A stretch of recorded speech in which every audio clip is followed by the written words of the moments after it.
Hello students, मैं हूं गौरव गोयल। तो आज हम लोग मेटल्स एंड नॉन मेटल्स में यूजेस पढ़ेंगे मेटल्स के, क्योंकि हमने पिछले लेक्चर में मेटल्स के लिए हमने पढ़ चुके थे कि उसके बेसिकली उसका फिजिकल अपीयरेंस कैसा होता है, कैसे होते हैं, मतलब फिजिकल प्रॉपर्टीज के बारे में हम पढ़ चुके थे मेटल्स की। फिर हमने नेक्स्ट लेक्चर में, सेकंड लेक्चर में हमने मेटल्स नॉन मेटल्स के पढ़ा था केमिकल प्रॉपर्टीज ऑफ मेटल्स, मतलब मेटल्स किसी अदर केमिकल के साथ किस तरीके से रिएक्शन करता है और किस तरीके से वो प्रोडक्ट्स देता है हम लोगों को। थर्ड, आज के लेक्चर में हम लोग देखेंगे मेटल्स के यूजेस क्या हैं, और फिर हम नॉन मेटल्स की तरफ बढ़ेंगे। मेटल्स के यूजेस बहुत सारे हैं। अगर हमें यूजेस ऑफ नॉन मेटल्स की बात करें, यूजेस ऑफ मेटल्स की बात करें, तो यूजेस ऑफ मेटल्स में देखो सबसे ज्यादा, जैसे हम बात करें बायो प्रोसेस की, तो जो हम लिविंग प्रोसेस में हमें आयरन की बहुत ज्यादा जरूरत होती है। ठीक है, तो लिख सकते हो पहला पॉइंट करके, हम केवल पॉइंट्स बताएंगे और आपको बता देंगे कि कौन सा मेटल हमारा किसमें यूज होता है। Metal in living process, living process, तो लिविंग प्रोसेस के लिए बेसिकली, या बायो प्रोसेस बोल दो, ठीक है, इसके लिए हमें आयरन की बहुत ज्यादा जरूरत होती है। Fe मतलब आयरन एज इन हीमोग्लोबिन, है ना, हीमोग्लोबिन में बहुत ज्यादा जरूरत होती है। समझ में आ रही बात कि नहीं? तो आयरन बहुत ज्यादा हमें चाहिए, मतलब इतना चाहिए होता है बॉडी के लिए कि हमें भरपूर मात्रा में मिल सके, नहीं तो आयरन की फिर कमी हो जाती है। बोलते हैं ना आयरन की कमी हो गई है, मतलब हीमोग्लोबिन की कमी हुई, क्योंकि जो हीमोग्लोबिन जो कॉम्प्लेक्स कंपाउंड है, जो बायोमोलिक्यूल है, इसमें आयरन, ये आयरन से ही बना होता है ना, आयरन इसमें मेन होता है। ठीक है, तो इसको लिख सकते हो एज अ हीमोग्लोबिन के लिए हमारा यूज होता है। मेटल इन डेली यूज, मेटल इन daily life use, daily life use कौन कौन से मेटल्स हमारे यूज होते हैं? जैसे हमारा कॉपर यूज होता है। एल्यूमिनियम इन वायर्स, है ना, वायर्स में यूज करते हैं हम इनको। ठीक है, क्लियर हुई बात करी? कॉपर एल्यूमिनियम की हमारी वायर्स बनती हैं। हम स्टील यूज करते हैं, आयरन जैसे यूज होता है, आयरन कोबाल्ट इन स्टील। ठीक है, in many alloys, in many of alloys also. ठीक है, क्लियर? तो बहुत ज्यादा यूज होता है, टची में रहते हैं हमेशा रेगुलर वे में। समझ में आ रही बात की नहीं? हम कई जगह यूज करते हैं, हम बर्नर्स में यूज करते हैं। ठीक है, कोई भी यूटेंसिल्स हम यूज करते हैं तो मेटल्स के ही मोस्ट ऑफ होते हैं। ठीक है, तो इसको लिख सकते हो। थर्ड पॉइंट की अगर हम बात करें, तो मेटल यूज्ड इन ज्वेलरीज में यूज होते हैं। ठीक है, तो जैसे हमारे कौन कौन से होते हैं? सिल्वर, गोल्ड, ठीक है, प्लेटिनम, ये हमारे इनके ऑर्नामेंट्स बनते हैं, ज्वेलरीज बनती हैं। सिल्वर, इसको चांदी बोलते हैं, एजी सिंबल, ये गोल्ड का सिंबल है, ये प्लेटिनम का सिंबल है, पीटी। तो ये हमारा क्या हो गया? यूजेस इन ज्वेलरीज, ज्वेलरीज में हमारी यूजेस होते हैं, इसको लिख सकते हो। क्लियर? मेटल्स अगर हम बात करें, न्यूक्लियर फ्यूल में यूज करते हैं। Metal used in nuclear fuel, metal used in nuclear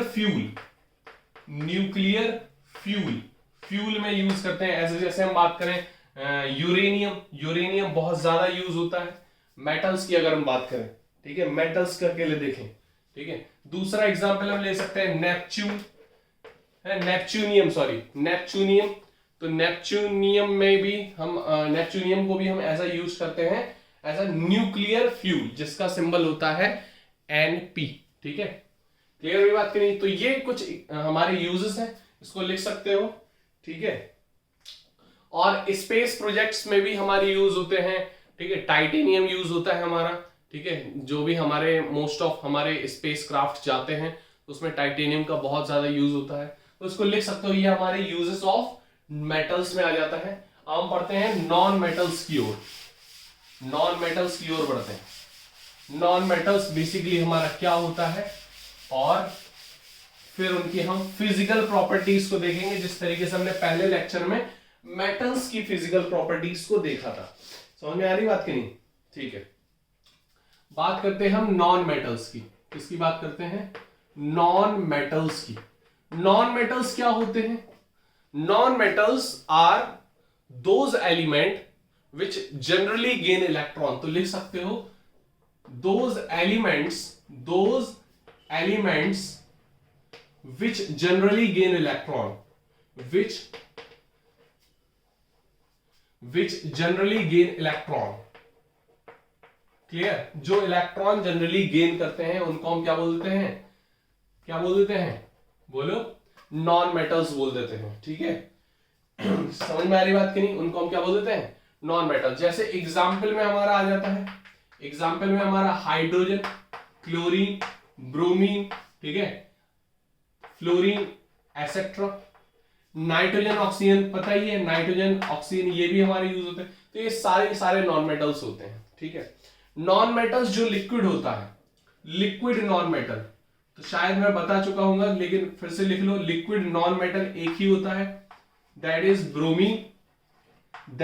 bromine, ठीक है, Br2। और सॉलिड नॉन मेटल की बात करें, सॉलिड नॉन मेटल की बात करें तो वो हमारा होता है आयोडीन। ठीक है, और मोस्ट ऑफ जितने भी होते हैं वो हमारे गैसियस स्टेट में होते हैं। मोस्ट ऑफ जितने भी हमारे नॉन मेटल्स हैं वो सारी की सारी गैसियस स्टेट में आते हैं। इसको लिख सकते हो, ये हमारा दो यूज अलग अलग टाइप के, दो अलग अलग स्टेट में होता है। ठीक है, और नाइट्रोजन, ऑक्सीजन ऐसे दो एलिमेंट है जो सबसे ज्यादा है अपने एटमॉस्फेयर में, है ना। 75-76% कुछ, या 71% या 70% अप्रॉक्स हमारा नाइट्रोजन है। 20% अप्रॉक्स हमारा 21% ऑक्सीजन है एटमॉस्फेयर में, ठीक है, एयर में। तो इसको नोट कर सकते हो। फिर हम आगे बढ़ते हैं इनकी प्रॉपर्टीज के ऊपर। फिजिकल प्रॉपर्टीज में हम देखेंगे, तो फिजिकल प्रॉपर्टीज में पहला हम स्टेट हम देख चुके हैं कि हमारी फिजिकल स्टेट क्या है नॉन मेटल्स की। अब हम बढ़ते हैं physical properties of non metals. Physical properties of non metals. Non metals को हम NM लिख दे रहे हैं, physical properties of non metals. तो अगर हम बात करते हैं फिजिकल स्टेट की, तो हमने आपको भी बता दिया कि जितने भी हमारे नॉन मेटल्स होते हैं, non metals are generally in gaseous state. किसमें होते हैं? गैसियस स्टेट में होते हैं। ठीक है, ब्रोमीन हमारा हमने बता दिया कि वो लिक्विड स्टेट में होता है। किसमें होता है? लिक्विड स्टेट में। और आयोडीन हमारा किसमें होता है? सॉलिड स्टेट में। किसमें होता है? सॉलिड स्टेट में। तो इसको लिख सकते हो, आयोडीन हमारा सॉलिड स्टेट में होता है। और बकाया जितने भी नॉन मेटल्स हैं वो लमसम हमारे कितने हैं? 11 नॉन मेटल्स और हैं। 11 जो नॉन मेटल्स हैं वो हमारे किसमें होते हैं? गैसियस स्टेट में होते हैं। इसको लिख सकते हो सारी चीजें। नेक्स्ट प्रॉपर्टी देखेंगे हम, melting point and boiling point. ये पहली प्रॉपर्टी होगी। नेक्स्ट देखते हैं melting point and boiling point. तो जो मेटल की बात करते हैं तो मेटल में हमारा बॉइलिंग पॉइंट और मेल्टिंग पॉइंट बहुत ज्यादा होता है, क्योंकि वो उसमें मेटेलिक बॉन्डिंग होती है। यहाँ पे जो मॉलिक्यूल के बीच में वंडरवाल फोर्स लगता है, वीकेस्ट फोर्स होता है, और मोस्ट ऑफ गैसेस होती हैं। तो यहाँ पे मेल्टिंग पॉइंट और boiling point is very low, है ना। ठीक है, सिंपल लिख सकते हो, very low melting point and boiling point. Melting point and boiling point compare to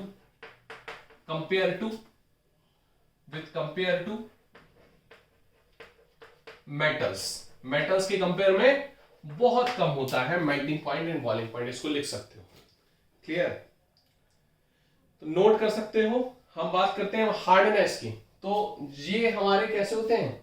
non rigid होते हैं। नेक्स्ट प्रॉपर्टी पे आते हैं हार्डनेस पे।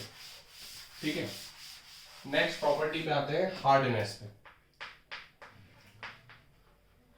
अब हमने आपको बता दिया, देखो मेल्टिंग पॉइंट, बॉइलिंग पॉइंट इनका लो है, तो ये generally they are non rigid. Rigid नहीं होते। रिजिड का मतलब क्या होता है? ठोस। तो ये ठोस नहीं होते, they are non rigid, gaseous होते हैं मोस्ट ऑफ। और हमारे जो आयरन आयोडीन ही होता है केवल सॉलिड, तो उनको हम बोल सकते हैं, लेकिन इट इज नॉन रिजिड, वो रिजिड में नहीं आता है। रिजिड का मतलब होता है ठोस, वो ठोस नहीं होता है, सॉलिड होता है बट इतना ज्यादा ठोस नहीं होता है। क्लियर, समझ में आ रही बात की नहीं? हाँ, इसमें एक एक्सेप्शन है, दैट इज डायमंड। डायमंड हमारा क्या है, एक्सेप्शन है। तो डायमंड को हम बोल सकते हैं कि हमारा अच्छा सॉलिड है, रिजिड भी है और बहुत अच्छा सॉलिड भी है। एक्सेप्शन है हमारा डायमंड। डायमंड एक सबसे हार्डेस्ट सब्सटेंस में आता है, सबसे हार्डेस्ट सब्सटेंस में इसका गिना जाता है। कम से कम 3000 डिग्री सेल्सियस के अबव इसका मेल्टिंग पॉइंट में आता है, तो इसको नोट कर सकते हो। ठीक है, नेक्स्ट यहाँ ये लेकिन जो डायमंड है वो हमारा हार्ड होता है। क्लियर, अगर हम बात करें लस्टर्स की, लस्टर मतलब क्या होता है, शाइनी। ठीक है, तो ये हमने प्रॉपर्टी देखी थी मेटल्स में। मेटल्स आर लस्टरस, जनरली हमारे सिल्वर ग्रे कलर के होते हैं, लेकिन non metals are non lustrous, they are non lustrous, they are non lustrous. ठीक है, ये चमकदार नहीं होते बिल्कुल भी। ठीक है, क्लियर हुई बात की नहीं? गैसेस चमकदार होंगी क्या? गैसेस बिल्कुल चमकदार नहीं होती है ना, क्योंकि जो चमकदार, चमक जो भी प्रॉपर्टी हमें तब दिखती है जब हम उनको पास पास करके देखते हैं, है ना। तो जब वो कॉम्पैक्ट फॉर्म में हमें दिखती है तब वो चीजें हम पता कर पाएंगे कि ये लस्टरस है या नहीं है। तो ये हम बोल सकते हैं they are not lustrous. Next property अगर हम देखें, that is called ductility. Ductility क्या होती है प्रॉपर्टी? डक्टिलिटी हमारी कौन सी प्रॉपर्टी होती है? That is fifth property of non metal. तो डक्टिलिटी मतलब क्या है कि हमारे किसमें, वायर में कन्वर्ट हो जाना। मेलिबिलिटी क्या होती है? थिन शीट में कन्वर्ट हो जाना। तो ये हमारे मोस्ट ऑफ हमारे सॉलिड होते ही नहीं है, they are non ductile, they are non ductile. ये कैसे होते हैं? नॉन डक्टाइल होते हैं। क्लियर, ये डक्टाइल बिल्कुल नहीं होते, ये वायर में कन्वर्ट नहीं होते हैं। इतनी बात आपको समझ में आई? ये बिल्कुल वायर में कन्वर्ट नहीं होते हैं। नेक्स्ट अगर प्रॉपर्टी हम देखें, नेक्स्ट प्रॉपर्टी की अगर हम बात करें, दैट इज कॉल्ड मैलिएबिलिटी। अभी हमने जिसको बताया था, दैट इज कॉल्ड मैलिएबिलिटी। ठीक है, तो ये मैलिएबल भी नहीं होते। देखो यहाँ पर बहुत सिंपल तरीके से हम इसको काट दे रहे हैं, एक एक सेंटेंस में इसको दे रहे हैं। मेटल्स में हम लिखेंगे, मेटल्स में कौन लस्टरस ज्यादा है, कौन कैसा है, यहाँ होते ही नहीं है जो चीज। ठीक है, दे आर नॉट मैलिएबल, मतलब थिन शीट में क्या ही कन्वर्ट कर पाएंगे इनको, क्योंकि हार्ड नहीं होते, रिजिड नहीं होते। They are non malleable, they are non malleable. इनकी मैलिएबिलिटी प्रॉपर्टी 0 होती है, ये मैलिएबल बिल्कुल नहीं होते हैं। ठीक है, क्लियर हो रही बात की नहीं? तो इसको नोट कर सकते हो। ठीक, अब नेक्स्ट प्रॉपर्टी हमने देखी थी इसकी सोनरस। सोनरस प्रॉपर्टी देखी थी। सोनरस क्या होते हैं? मेटल्स की वो प्रॉपर्टी थी कि जो अगर हम उसको हिट करें, ठीक है, तो वो बहुत देर तक उसका जो साउंड है वो वाइब्रेट करता है। यहां पर दे आर आल्सो नॉन, अगर हम इसकी 7th प्रॉपर्टी देखें, सोनरस प्रॉपर्टी देखें, तो they are not sonorous, they are not sonorous.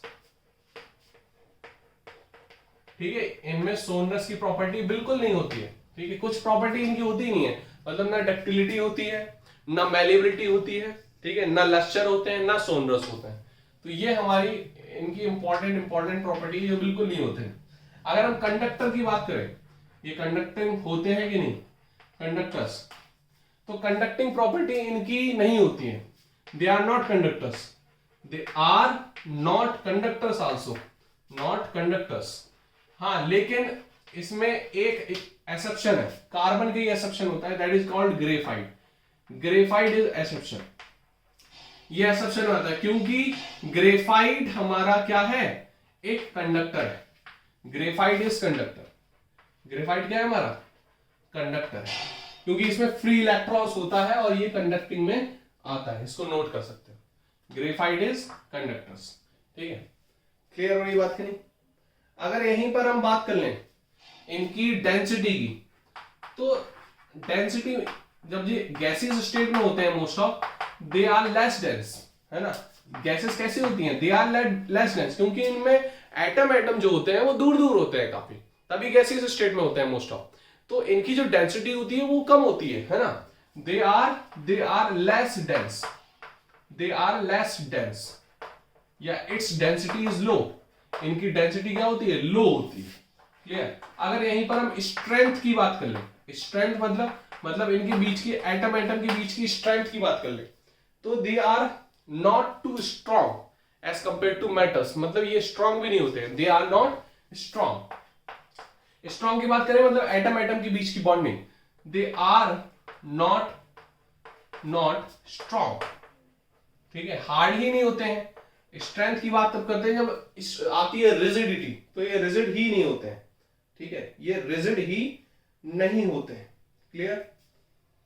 अब यहीं पर अगर मैं बात करूं किसकी, इनके कलर की और बात कर ले रहे हैं, तो इनमें जो नॉन मेटल्स हैं वो जनरली हमारे कैसे होते हैं, जनरली हमारे जो कलर की बात करें इसमें 11th प्रॉपर्टी, तो इनमें अगर हम कलर की बात करें तो फास्फोरस जो है वो व्हाइट भी होता है, ठीक है, रेड भी होता है और ब्लैक भी होता है, व्हाइट भी होता है, ब्लैक भी होता है और रेड भी होता है, ठीक है। अगर यहीं पर हम सल्फर की बात कर लें तो सल्फर का कलर कैसा होता है, येलो होता है। कैसा होता है, येलो, पीले कलर का होता है सल्फर। कैसा होता है, येलो कलर का। क्लियर। यहीं पर अगर मैं क्लोरीन की बात कर लूं तो क्लोरीन हमारा कैसा होता है, येलोइश ग्रीन होता है, मतलब ऐसा ग्रीन जिसमें येलोइश थोड़ा सा हो, ठीक है, येलोइश ग्रीन। अगर यहीं पर हम ग्रेफाइट की बात करें, ग्रेफाइट हमारा क्या है, प्योर कार्बन है, तो क्या होगा, ये ब्लैक होगा। कैसा कलर होगा, ब्लैक होगा। तो ये हमारे कुछ अलग अलग एलिमेंट्स के अलग अलग कलर हैं। एलिमेंट्स में अगर हम बात करें नाइट्रोजन की, तो नॉन मेटल्स की, नॉन मेटल्स में हमारे ये कलर अलग अलग होते हैं। इतनी बात आप समझ आ रही। अब यहीं पर अगर हम बात करें अकरेंस की, तो हाइड्रोजन हमारा एज अ वाटर फॉर्म में भी होता है, हाइड्रोजन पेरोक्साइड फॉर्म में भी होता है। हम बात कर ले सल्फर की, सल्फेट्स फॉर्म में भी मिल जाता है। बात करें कार्बन की, ऑक्सीजन की, तो एक कार्बोनेट्स फॉर्म में भी मिल जाता है। फॉस्फोरस की बात करें, फॉस्फेट फॉर्म में भी मिल जाता है। तो कॉम्पैक्ट की ये हमारा रिएक्टिव भी होते हैं, तो ये हमारे इन ओर में मिलेंगे, हमको हमें मिनरल्स में मिलेंगे ये, ठीक है। तो फ्री स्टेट में जैसे हमारे ऑक्सीजन हमें फ्री स्टेट में मिल जाता है, ठीक है, नाइट्रोजन हमें फ्री स्टेट में मिल जाता है, हाइड्रोजन हमें फ्री स्टेट में मिल जाता है। तो ये फ्री स्टेट में भी होते हैं, फ्री स्टेट में भी हमें मिल जाते हैं अगर हम अकरेंस की बात करें, ठीक है। तो अकरेंस में देख सकते हो कि अकरेंस में ये हमारे लिख सकते हो, अकरेंस की बात कर ले तो अकरेंस में मतलब किस तरीके से हमें मिलता है। तो अकरेंस की बात करें तो ये हमारे इट प्रेजेंट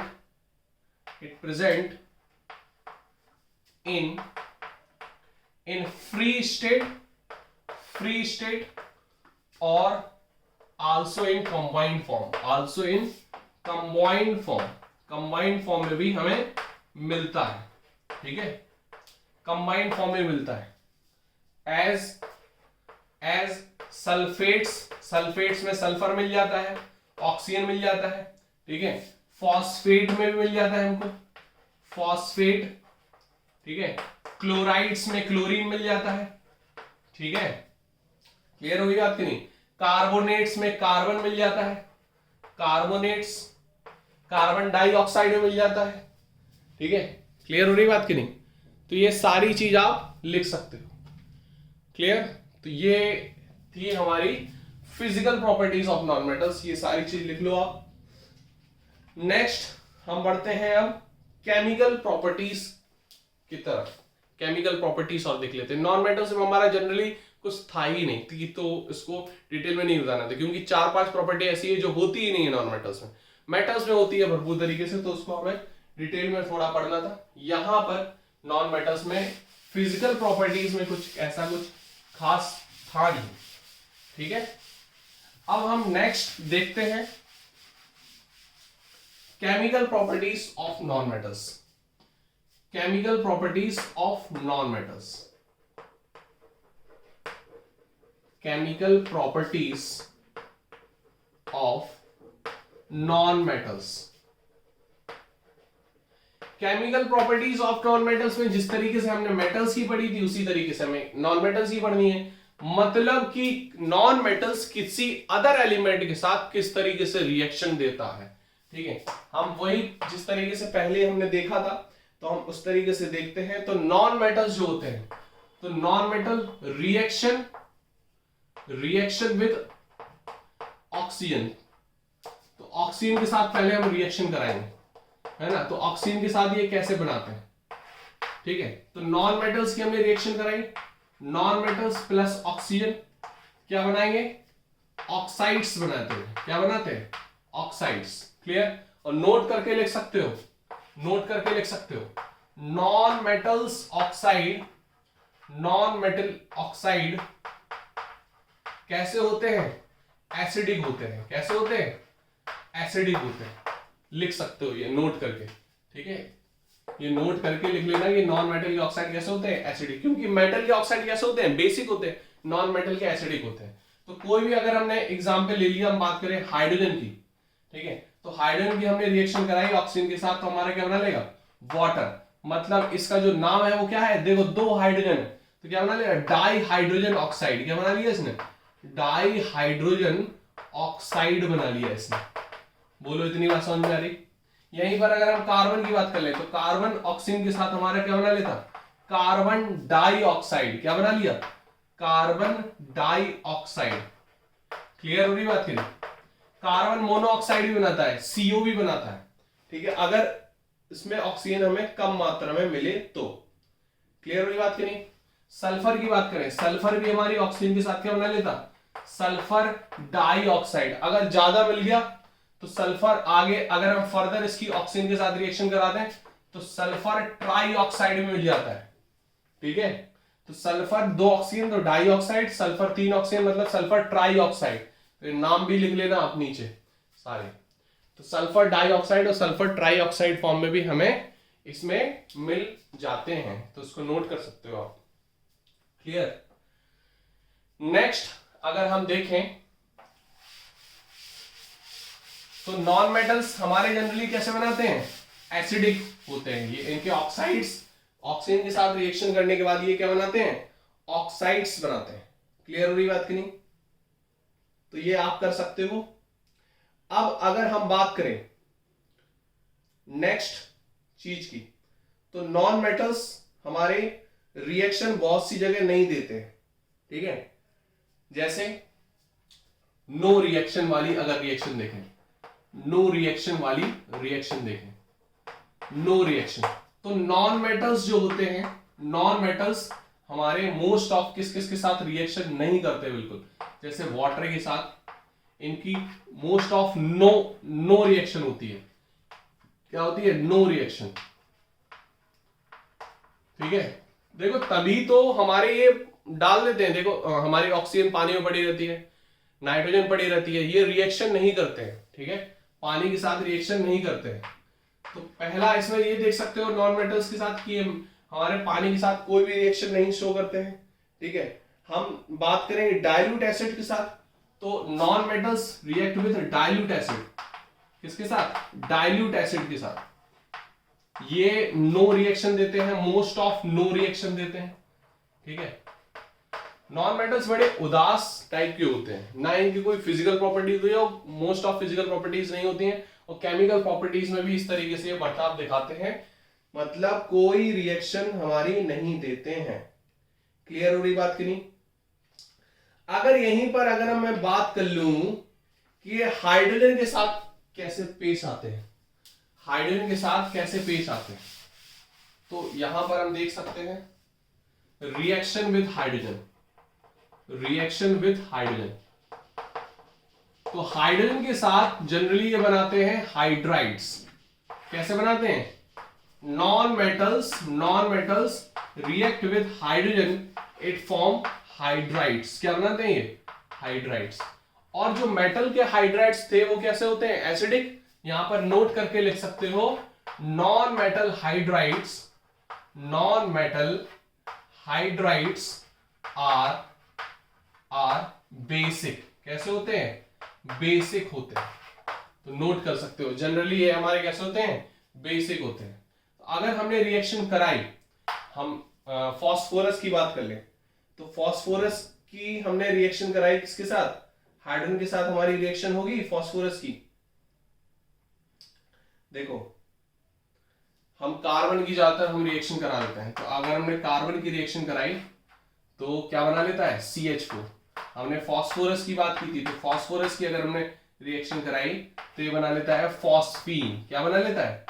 फॉस्फीन। तो रिएक्शन देख सकते हो यहाँ पर, ये क्या हो गया? मीथेन, मीथेन हो गया। CH4 क्या होता है? मीथेन। इसको क्या बोलते हैं? फॉस्फीन बोलते हैं। क्या बोलते हैं? फॉस्फीन।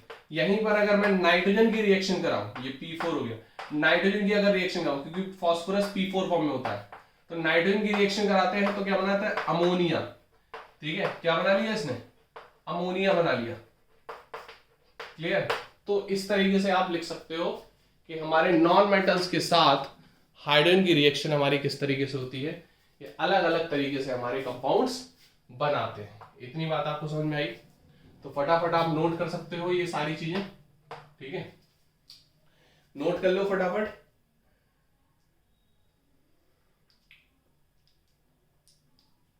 अब अगर हम एक दो प्रॉपर्टी और देखें कि रिएक्शन की हमारी जो नॉन मेटल्स की सॉल्ट सॉल्यूशन के साथ क्या रिएक्शन होती है। किसके साथ? सॉल्ट सॉल्यूशन की। Reaction of non metal with salt solution. Reaction of non metal with salt solution. Salt solution, तो सॉल्ट सॉल्यूशन के साथ क्या रिएक्शन होती है? देखो, जैसे हमने ले लिया NaBr, ले लिया हमने NaBr हमारा एज अ सॉल्यूशन है। ठीक है, नॉन मेटल की हमने रिएक्शन करा दी, जैसे क्लोरीन है, तो यहां पर ये डिस्प्लेसमेंट टाइप की रिएक्शन हो जाएगी। क्या बना लेगा? NaCl और Br2 हमारा निकल जाएगा। क्या बनाएगा? Br2 as a liquid form में हमारा निकल जाएगा, NaCl हमारा फॉर्म हो जाएगा। इतनी बात आपको समझ में आ रही? तो NaCl हमारा एज अ सॉल्यूशन में आ जाएगा एक्वस स्टेट में। क्लियर? तो इसको नोट कर सकते हो, मतलब हमारी ये डिस्प्लेसमेंट रिएक्शन हो गई of non metal, non metal की डिस्प्लेसमेंट रिएक्शन। ठीक है, तो इसको नोट कर सकते हो। नेक्स्ट क्लास में हम देखेंगे इसकी यूजेस क्या है, और एक दो एग्जांपल हम इसको कवर करेंगे। तो तब तक के लिए बाय बाय। इसको नोट कर लो, और जितने भी क्वेश्चंस रिलेटेड है एनसीईआरटी से रिलेटेड, मेटल्स और नॉन मेटल्स की फिजिकल प्रॉपर्टी और केमिकल प्रॉपर्टी, सारे क्वेश्चंस कर लो। जो भी डाउट हो आप पूछ सकते हो। ठीक है, ये सब कंप्लीट कर लो। ठीक है, इतना जितना हमने अभी कंप्लीट करा दिया है।